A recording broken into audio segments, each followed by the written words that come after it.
produits belges. Oui, tout à fait. Tout à fait, ok. Alors, d'un autre côté, on a participé donc à Pain Chaud. Il faut savoir qu'il y a des entreprises belges qui sont aussi à la recherche d'ingrédients, de produits qui viennent de l'étranger. Et donc là aussi, ça peut passer par notre bureau économique et commercial à Dakar. Oui. À Dakar. Donc parce que évidemment, c'est à Dakar que ça se passe. Hein. Les producteurs sénégalais, d'abord, on les encourage à rencontrer notre bureau local. Ok. Comment est-ce que, pour quelqu'un comme les 4 dames qui sont ici, comment est-ce qu'on a l'info de où il faut aller à Dakar pour se renseigner? Ça semble simple pour nous, ça peut ne pas l'être pour... Enfin, alors, en fait, il n'y a aucun problème. Moi, je vais laisser ma carte et on peut faire le suivi. Mais où aller à Dakar, en fait, c'est assez simple. C'est au sein de l'ambassade de Belgique. Sur rendez-vous? Oui, sur rendez-vous. Donc, ça se fait assez simplement. Je vous dis, on a une équipe. Il y a la délégation Wallonie-Bruxelles qui est une autre porte d'entrée, mais c'est la même maison. Hein, c'est la maison Belgique, mais avec une porte à l'arrière et une porte sur le côté. Voilà. Il y a l'agence sénégalaise pour l'exportation. Exactement. Qui s'occupe d'accompagner les exportateurs sénégalais. Je crois qu'ils connaissent déjà, ils ont déjà les normes européennes pour vous accompagner. Tout à fait. Pour pouvoir faire l'exportation. Déjà, les normes, même au niveau institutionnel sénégalaise, il y a toute une institution qui vous permet, qui vous accompagne pour ces normes. Maintenant, le bio et tout, ça existe déjà au Sénégal. Donc, ouais, je crois que, mais moi, je dis qu'il faut être réaliste aussi. Les normes européennes sont tellement strictes que pour une PM sénégalaise puisse les satisfaire, c'est pas évident. Par contre, il faut être réaliste. Faut pas rêver. Par contre, il y a un marché. La diaspora est un marché pour les entreprises. Le premier marché des entreprises sénégalaises ou bien africaines, c'est la diaspora. Aujourd'hui, nous sommes plus ou moins 25 000 Sénégalais en Belgique, plus ou moins. Donc, et il faut le dire, nous consommons sénégalais. Nous mangeons du thieboudian. C'est vrai, c'est la réalité. À Bruxelles, c'est ça. Parce que si vous allez à Matong, c'est ça. Maintenant, aujourd'hui, avant, c'était les Asiatiques qui vendaient les produits sénégalais. Mais maintenant, il y a une nouvelle tendance, qu'il y a même des supermarchés sénégalais qui sont en train de se créer. Et d'où l'idée que nous avions en le temps, c'est de créer ce réseau des Sénégalais de la diaspora, le réseau des entrepreneurs de la diaspora. Donc, c'est de voir comment on peut faire, je crois, tout à l'heure, ce que nous avons fait tout à l'heure avec Madame, c'était vraiment le réseautage, échanger, voir comment. Maintenant, c'est de développer, comment développer cette structure pour qu'on essaie de voir, pour qu'on se complémente, pour qu'on se complète en tout le monde, parce que déjà, d'ailleurs, l'observatoire a permis aujourd'hui des entreprises d'être en contact avec Enabel, parce que nous, notre rôle, c'était ça, en fait, c'est de mettre la diaspora, de stimuler, mais de les mettre en contact avec les institutions. D'ailleurs, ce qui nous a permis, nous avons permis à une dizaine d'entreprises l'année passée de participer à la mission économique avec la princesse. Et je crois que ça a donné beaucoup d'ouverture. Nous avons organisé le séminaire de formation sur l'export et l'import avec le Conseil sénégalais super représenté ici. En fait, c'est ce rôle-là que nous voulons. Maintenant, c'est de créer, d'être l'interface entre la diaspora et les institutions, mais aussi faciliter les entreprises sénégalaises qui sont là. L'année passée aussi, lors de la mission, nous avons organisé un panel sur le cofinancement. Nous sommes allés voir Credendo pour dire, écoutez, vous financez des entreprises, mais comment vous pouvez financer aussi la diaspora et sur les Sénégalais. Il y a aussi, au niveau de la coopération belge, il y a, comment ça s'appelle encore? Il y a Bio, qui est un peu quand même qui a financé Sedima, par exemple. Je vous donne un exemple concret. Ils ont, dans le développement de Sedima, c'est passé par la Belgique, naturellement par BioInvest. Et je crois qu'il y a beaucoup de possibilités. Dans ce sens, c'est de voir. Mais nous, maintenant, notre rôle, c'est en tant qu'organisation, comment faire accéder à la diaspora et aux entreprises sénégalaises des possibilités. Et je vous considère de vous approcher de Credendo. Maintenant, non seulement qui aide pour l'import, mais aussi qui aide et qui permet de garantir aussi aux exportateurs ou aux importateurs qui a en fait une garantie pour les importateurs et les exportateurs, qui facilite les échanges et tout. Mais aussi, en termes de normes, il faudrait vraiment qu'il y ait plus de formation. Et que vraiment, l'Union, parce que là, en fait, quand on parle de la sécurité alimentaire, ce n'est plus une question belge, une question européenne. Parce que là, on traverse les frontières de l'Europe. Donc, c'est devenu plus exigeant. Ils sont même exigeants avec les entreprises belges, plus qu'avec nous. Donc, moi, je travaille chez Corrot, mais là, ça pardonne pas, quoi. L'Europe ne pardonne pas avec la qualité alimentaire. Donc, il faut pas rêver. Donc, il faudrait qu'on s'organise. Maintenant, pour répondre tout à l'heure, maintenant, autant avec elle, vous pouvez organiser aussi des groupages, faire venir nos produits. Il y a des possibilités de le faire. Je crois que c'est ça. Mais ce que je veux dire, soyons réalistes et soyons exigeants par rapport à nous-mêmes en termes de qualité, en termes de présentation de nos produits. Maintenant, pour accéder au réseau de distribution, mais là, il faut vraiment aller. On a encore du chemin à faire, mais c'est possible. Malheureusement, Moussa n'est pas là, mais c'est un exemple patent, vraiment, Moussa Bissap, qui a réussi vraiment à transformer le Bissap et vraiment de le mettre dans le circuit de distribution belge.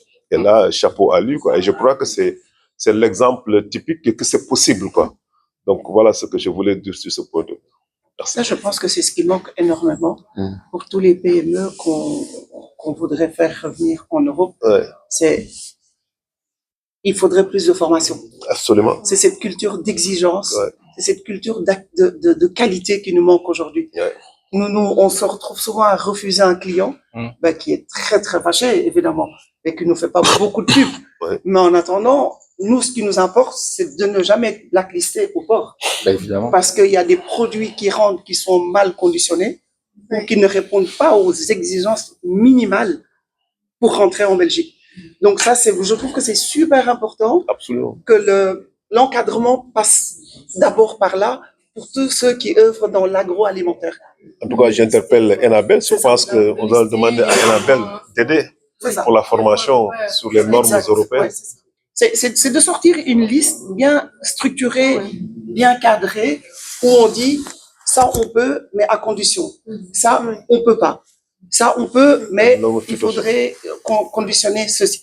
C'est ça qui manque aujourd'hui comme support, autant pour nous. Aller chercher l'info. Oui, exactement. Non, mais à l'APEX, à Dakar, à l'APEX, vous avez toutes les informations, les normes phytosanitaires. Tous les transitaires, ils vous donnent les normes phytosanitaires européennes avant même le transitaire s'engage à transporter le produit. Il y a un certain nombre de règles que lui-même, en tant que transporteur, en tant qu'il doit respecter. Même la chaîne, par exemple, les normes HACCP. Donc, tout ça, c'est une norme-là qu'il faut parce que l'ASCAF. Mais aussi, vous pouvez aussi, je vous conseille même d'aller voir sur le site de l'ASCAF. Vous pouvez même faire la formation en ligne. Et moi, je trouve que, excusez-moi, moi, je trouve que ça, c'est formel parce que vous me dites, faut aller voir l'APEX, par exemple. Moi, déjà, je suis ici en Belgique, vous me dites, faut aller voir l'APEX. Je connais pas l'APEX. Ça, c'est simple pour nous. Non, je veux dire, si on veut avoir un réseau clair, défini pour tout le monde, il faut que ça soit à part égale, que ça soit pour nous qui sommes ici en Belgique et pour nos sœurs et nos mamans qui veulent aussi investir le réseau belge. Parce que si on n'a pas de point repère réseau et qui dit si tu as besoin de ça, faut aller là, ou si tu as besoin de cette demande-là, faut aller là, c'est pas seulement en tapant sur Google où je veux transformer mes trucs, on va avoir les infos. Donc, vous qui êtes, par exemple, qui connaissez déjà ces chemins-là, moi, je trouve que soit vous créez une farde ou un point repère de contact et aussi faire en sorte que les Sénégalais puissent les entendre. Parce que si on les entend pas, on peut pas les donner ça, par exemple, comme conseil.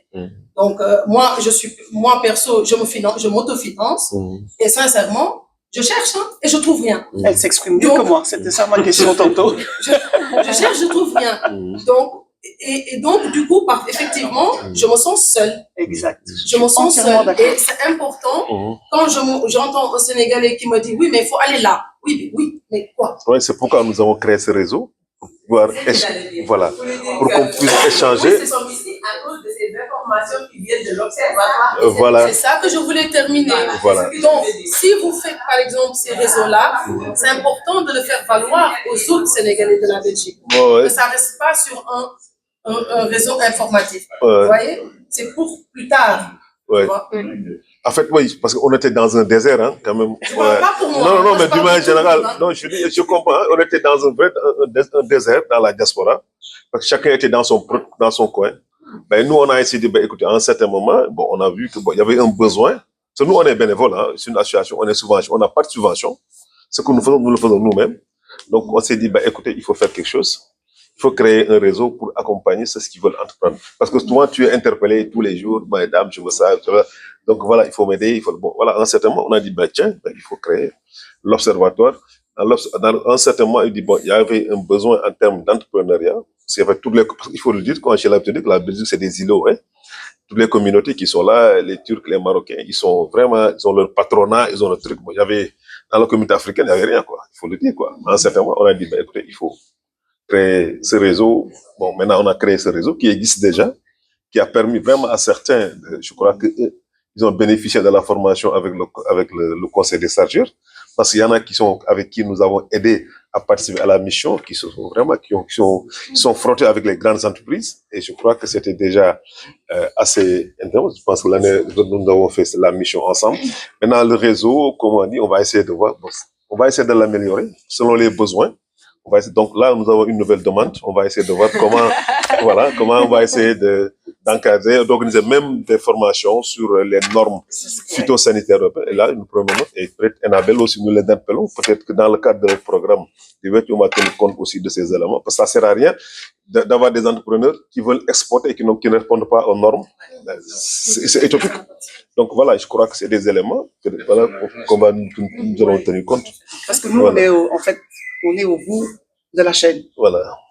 Et alors, on devient aujourd'hui, quelque part, un point. Ouais. Et alors, des questions sortent de partout. Ouais. C'est très bien, parce que ça nous oblige à aller chercher l'info.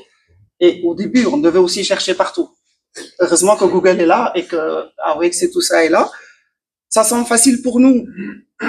Parce qu'on ouvre Internet, on se dit, on va passer à l'export. On pense à l'exportation. On va aller chercher. Tiens, si c'est ça, peut-être qu'on doit importer en Belgique. C'est pas évident. Et ce que je veux dire, nous, on nous pose énormément de questions où on n'a pas de réponse. Absolument. Et finalement, le client, il est fâché en disant, oui, mais vous connaissez rien. Mais, en fait, c'est pas notre job. Nous, notre job, c'est le truc qui est prêt. On s'est vraiment retrouvé au Sénégal avec une jeune entrepreneur qui voulait investir, qui avait ses contacts ici, mais en Italie. On voulait bien s'en occuper. Mais quand elle a fini toute sa marchandise, on devait lui dire que ça n'allait pas. Parce que les trois quarts ne pouvaient pas rentrer en euros. Et ça, je trouve ça, c'est quelqu'un qu'on a découragé à la base, c'est quelqu'un qui va peut-être s'arrêter alors qu'elle a 25 ans, alors qu'elle était bien partie et que l'idée était très bonne. Mais que nous, notre rôle, on a déjà beaucoup de boulot, c'est pas de lui dire fais ça, oui, on essaye. Mais je trouve qu'on devrait avoir une structure où, quand nous, le client arrive chez nous, elle a déjà les normes, elle a déjà les conditions de conditionnement, elle a tout ce qu'il faut, nous, on n'a plus qu'à prendre et partir parce que finalement, c'est notre job. Nous, c'est juste transporter jusqu'à la Belgique et s'occuper de tout ce qui est dédouanement. Donc voilà, c'est pas pour me plaindre, hein, on est toujours à l'affût. l'a dit tantôt, faut faciliter. Exact, c'est ça. Même un centre d'appel, peut-être. Ouais. Eux, ils cherchent beaucoup. Eux, leur job aujourd'hui,